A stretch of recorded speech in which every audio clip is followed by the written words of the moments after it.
Update. Am I the a-hole for insisting my mother choose a side between me and my brother? Original post. This happened a few years ago but is still a major issue in my family. I, 25 female, am the youngest and only girl of my siblings. My mom, 50 female, and I live in a different state and decided to visit home. And my oldest brother, 31 male, offered to house us with his family. The first night there, my mom went out with some old friends, and my brother and his girlfriend, 32 female, asked to hang out with me in their home for the night. After their kids, 4 kids between the ages of 9 months and 12, went to bed, we started drinking and talking about random things since this was the first time I had actually met his girlfriend and spent time with her. While talking, his girlfriend asked about our childhood and what he was like as a kid. I answered honestly, he was a bad kid. He ran away. He spiked our mom's boyfriend's drinks with bleach. He fought at school almost daily. And he was suspended constantly until he dropped out. Something I thought was funny to joke about was not funny to him, and he got angry. My brother's girlfriend and I laughed it off. We were all very drunk at this point, but I could tell he was getting angrier and angrier. Then he asked me, if I just punched you right now, it wouldn't be funny, would it? Again, drunk me laughed it off, thinking we were just talking about our lives and childhoods. We were not abused or neglected as children, so I truly didn't see this as me laughing at traumatic events or making fun of him. And then in a split second, he punched me, over and over. I remember protecting myself as I fell, getting back up, and throwing anything in front of me as I tried to move out of the way. Then I was back on the floor, mouth bleeding, disoriented, and crawling to the couch for help. The kids ran into the room, scared and crying, and his 9-month-old was crying hysterically. He was screaming and yelling at his girlfriend, "It's not funny, it's not funny," as she tried to calm him down. He even saw me on the couch crying and bleeding, threw a cup of alcohol in my face, and called me a bitch. Then he said, "I hope you know you're gonna freaking die tonight." I remember running into the bathroom and locking the door. I heard him searching desperately for a knife in the kitchen drawer. I called my mom as I hysterically cried and told her he was going to kill me, and she begged me to open a window and run. He began banging on the door, describing how he was going to stab me and gut me as I tried to open the window. I think I even accepted at this point that I was dead and just pondered how it would feel. And then he stopped. I waited and realized my mom had begun breaking down the door to get to me because he was looking for a new knife to kill me with. After this, I went to the hospital, and although I had no broken bones, I was bleeding and my entire face was bruised and cut. I pressed charges against him, and after almost 3 years, he was caught on a separate charge, and now the case is moving forward this month. My mom, in her opinion, has tried to stay neutral, but I think in her way of staying neutral, she has taken his side. She has told me that being beaten was a consequence of saying rude things to him, and that I've already won because he's been in jail for months and should drop these charges since he's facing other criminal charges. Yesterday, I blew up and cried and told her she was stupid and dumb for ever suggesting that I get over this, and I can't believe she would want to be neutral and not take my side. She hung up the phone, and we have not talked since. I feel like I might be the a-hole because I don't have kids and I don't understand what she might be going through having to choose between us. It's also important to mention my brother has previously been diagnosed with a mental illness and has done violent behavior like breaking windows, stealing, going on car chases from police, and fighting before. So I feel like our family has become so immune to his behavior that me pressing the issue and demanding accountability is making everyone uncomfortable. But I also feel like her seeing what I looked like after he beat me, hearing me describe what it felt like and how it has damaged me, I've been diagnosed with PTSD and anxiety, should automatically make her take my side and support my decision to take this to court. Am I the a-hole? Now for the top comments before reading the update. I stopped reading after the very first sentence. Not the a-hole. If one child is a sociopath who tries to stab people, clearly she should be on the other kid's side. Thank you for responding and for your honesty. Part of why I made the post is because for the last couple of years, multiple family members have told me that expecting my mom to choose a side is irrational, and that I should stop pushing this, drop the charges, and handle this as a family. After the argument with my mom, it really started making me question whether I am being irrationally biased and the a-hole for bringing this situation up for so long and making her choose between us. I really thought people here were going to tell me I was letting my emotions blindside me and that I'm the a-hole for yelling at my mom and pushing for her to make a clear stand because I've been hearing it for years now. But hearing the opposite from so many people is actually mind-boggling, and I needed it. If the cops were called, they would recommend the DA press charges themselves, and the kids would be removed from the home since he's a psychopath. In my moment of panic, I didn't call the police. I just called my mom for help, and she took me to the hospital. I went to the police the next day, and they basically did nothing until I got a phone call a few months ago that he was arrested for something else. The DA did apologize and said he had no idea how this case slipped between the cracks and why it took so long for him to be arrested. The kids are still in the home and he is still with a girlfriend. Now for the update. As the trial started approaching, my family started pressuring me heavily to back out. My mom told me that I should let this go because my brother has suffered enough by losing his girlfriend, his kids, and facing time in jail for other charges.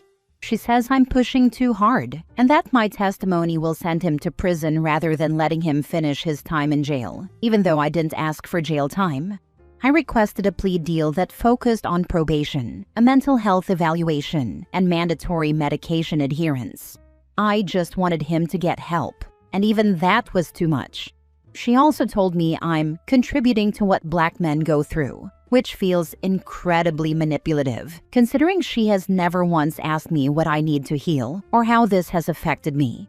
Everything is about my brother, his image, and how to keep him out of prison, not about what I experienced or what helps me feel safe. My brother had someone post on social media about him getting released soon, not happening, and my mother commented and said, "Can't wait for you to be home soon." Suicide was clearly chosen here, and it's not mine. And then it got worse. My mom, father, and grandmother have all reached out trying to get me to drop the case. My father, mind you, this is my father, not my brother's, since we're half siblings, told me, "It's not like your brother molested your kids or killed your husband." As if those are the only two scenarios that justify testifying. He said I'm ruining the family and making myself look bad by going forward. Then I found out my mom gave my father the name of my prosecutor without telling me, and they emailed the prosecutor pretending I had changed my mind about testifying because it wasn't really a big deal. Thankfully, the prosecutor reached out to confirm, and I told him it wasn't true. Trial was this morning, and my brother decided to plead guilty and ask for the time served, and I was not allowed to testify. I felt like it was another thing he stole from me. My mental health, my feelings of safety, the love for my family, and now he took my moment of confrontation. However, he's back in jail because he is still awaiting sentencing for 11 other charges and facing decades in prison. I called my mother afterward and told her I didn't testify and that I knew she emailed the prosecutor. She denied it and said she had nothing to do with it, but was happy my father did it nonetheless. She said I sided with the system and contributed to another Black man in jail and should be ashamed of myself, and then hung up.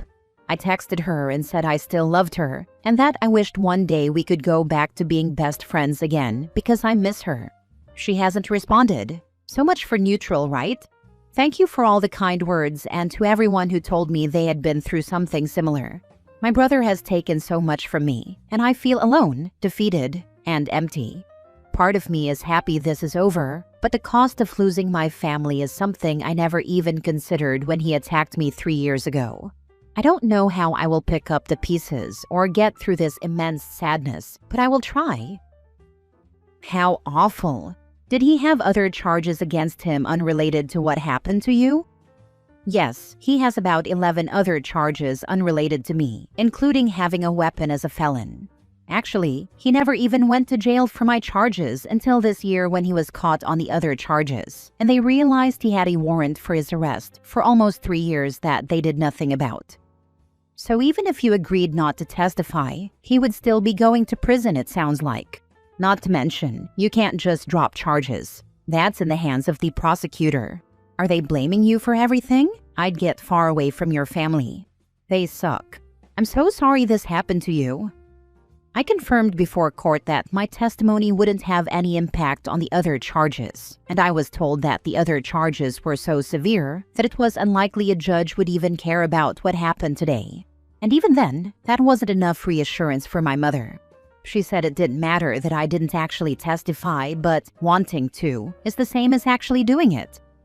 Not the a-hole. Would she rather have you 6 feet underground just so her precious boy can roam free torturing others?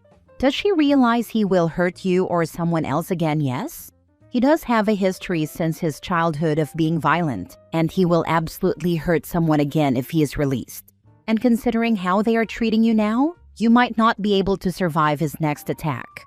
I'm a mother myself. There is so little I won't do for my kids. If any of my kids does what your brother did, not just to their siblings but anyone really, I'd be the one kicking them straight into the jail.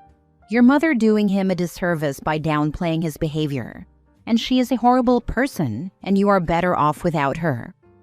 Other people have said this to me, and I asked her that once before. If he had killed me, would you be testifying on his behalf? She's never answered me. She just changes the subject or rolls her eyes. I never considered until I posted on here that he would try to hurt me when he got out. My mother has literally told me before that he is still welcome in her home, and there's nothing I can do about it. So yes, she is willing to sacrifice me, and that's hard for me to admit and think about. Next story. Am I the a-hole for not personally telling my sister-in-law my husband and I have decided to stop fostering? My husband and I, both late 30s, had fostered children for a number of years. We have 3 young children together, and we always kept them in mind while we fostered.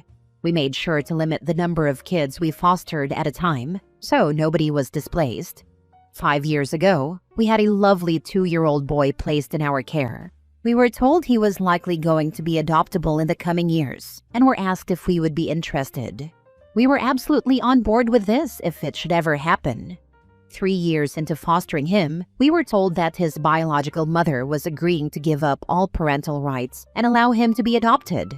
Our foster son bonded with all of us, and we all bonded with him. The kids saw him as a brother. We saw him as our son, and he saw them as his siblings and us as his parents. We had actually started the process to adopt him a few months ago when the rug was pulled out from under all of us. The caseworker decided to remove him from our home and place him with a couple who were looking to foster to adopt. It was devastating, and he didn't want to leave. We asked for reasons why the decision was made, and the caseworker said it had been decided that he would be better placed with parents who did not have any children. I did push back some and brought up how bonded he was with us all and how excited he was for the adoption. I told her it would devastate him. She said he would recover and all would be fine, that he was young, and that they felt this was the best decision no matter how much he wanted to be with us and we wanted him with us. The thing is, with fostering, we always knew something like that could happen. But we never realized once the adoption process had started after parental rights were terminated that it could happen. This was devastating for all of us, and my husband and I agreed we could not risk this again. So we stopped fostering. It was a difficult decision because we loved helping kids. We loved offering them a safe space, but we couldn't hurt our kids again, and the risk was too big considering how badly this was all handled. It wasn't even us who first mentioned adoption to our now former foster son. It was the caseworker. I'm going off on a tangent right now. Sorry. We didn't say anything to our families for a while, and when we did, we told a few people who spread the news for us. One of those was my brother, and he told his wife, sister-in-law. Sister-in-law was angry that I didn't tell her directly myself. She was a foster kid and had been very supportive of us fostering. When she found out, she said I owed it to her to tell her face to face, and how dare I stop like that when I could help so many others. I explained to her the reasons, but she did not want to hear them. She said there are kids out there with nothing, and I'd rather protect kids who have everything. She has mentioned at least 3 times by now that I should have told her directly, and that I'm an a-hole for not doing so. Am I the a-hole for that? Not the a-hole. She can foster herself. Nobody is stopping her. She could, but she told me before she couldn't bring herself to foster because she wants to have kids biologically connected to her. Wow, what a hypocrite she is. What a piece of work. Not only is she absurd for expecting people to personally shuffle to her doorstep and explain themselves about deeply private decisions, she's also a raging hypocrite.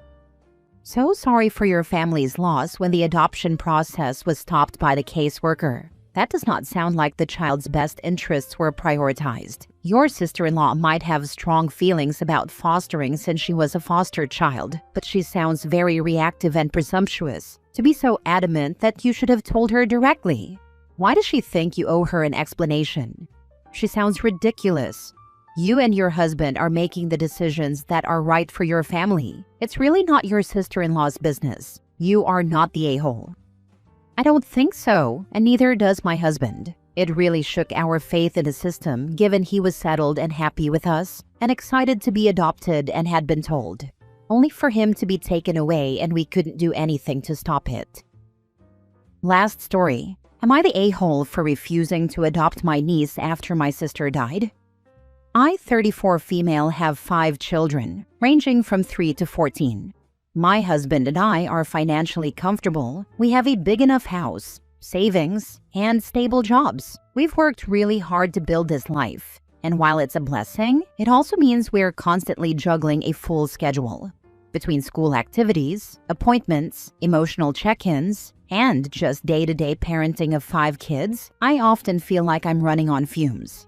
My sister passed away very suddenly from a brain aneurysm. It was a complete shock. She left behind her 9-year-old daughter. The child's father is not in the picture and legally relinquished rights years ago.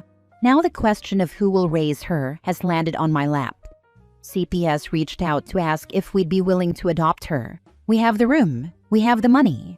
And emotionally, I do love my niece. But the honest truth, I don't think I have the capacity. My days are already stretched razor thin. Bringing in another child, especially one who is deeply grieving, feels like something that would push me beyond my limit, and that terrifies me. I offered to take her in temporarily while a long-term placement is found, but I was met with backlash from my family. They say I'm the only one who can take her because no one else has the space or the financial means. My mother cried and said I'm letting my sister down. Other relatives flat out refused, citing their own financial or health struggles. I'm being painted as selfish, cold, and heartless for not stepping up. But I genuinely believe that just having enough money isn't the same as having enough time, patience, or emotional energy. I want what's best for my niece, and I worry that adding her to a house that's already stretched thin might not be that. Still, she's here now. She's quiet, grieving, polite. She barely speaks. And every night, I lie awake wondering if I'm making the right decision or if I'm just protecting myself at her expense. Am I the a-hole? You need to look at the survivor benefits possibility and maybe even take some time and hire some extra help. If it isn't the form of an extra child carer, maybe someone to help with cleaning and other house duties. You say you can afford it, but you are close to burnout. Then actively hire help. It will help you long term. And let all their relatives know that, even if they can't take her in, they need to step up and give you extra support. Babysitting, cleaning, driving kids to school or practice, whatever they can offer. I am sorry for you. I lost a sister a couple of months ago, so I understand. Your niece needs to know someone who loves and wants her. The last thing she needs is to be put in unfamiliar surroundings at this time. Yes, I understand your situation and that you're at your limits. You got some good advice here. Possibly hire help for you and all the kids. Get her survivor benefits started. Then get counseling for her and you. Best of luck. No a-holes here, but honestly, the stretch from 5 to 6 is negligible. I think your niece will do much better in the long run, surrounded by her cousins and family who love her, rather than being handed over to strangers. Financially, should she be receiving some sort of benefits due to her mother's passing? Look into that. And good luck. Please find it in your heart to let her stay.